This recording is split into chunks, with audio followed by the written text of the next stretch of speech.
सहर बसेको छु गाउँलाई सम्झेर। यहाँ सानोलाई ऐन चाहिएको छ, ठुलालाई चेन।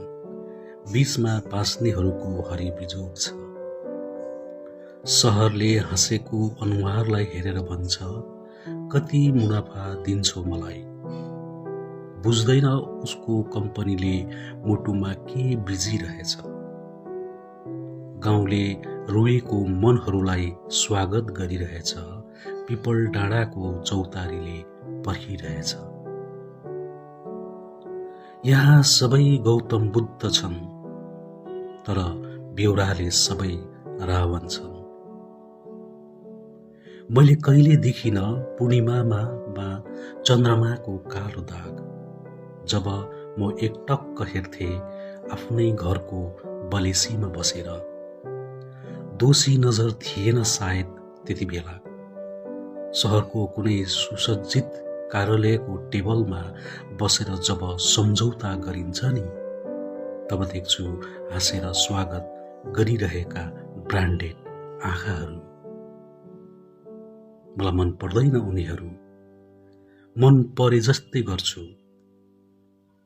सम्झन्छु गाउँ अनि सापटी मागेर चलाएको चामल, आटा, नुन, तेल। सहरमा कसैलाई प्रतीक्षा गरिँदैन, यहाँ रुँगेर बसिन्छ। नाफा र नोक्सानीको हिसाब राखेर अघिका मान्छेसँग डिल गरिन्छ।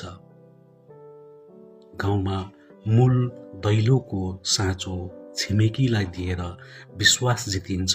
सहरमा जब महिना सकिन्छ, आफ्नै किरायको कोठाको मालिक पनि रिसाए जस्तै लाग्छ।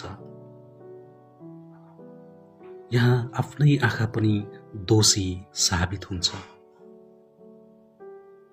नपढेर नै बाबुले पनि दुःख पाए, पढेर आफूले दुःख पाइएको कवि उपेन्द्र सुब्बाको कविताले घोज्छ मलाई।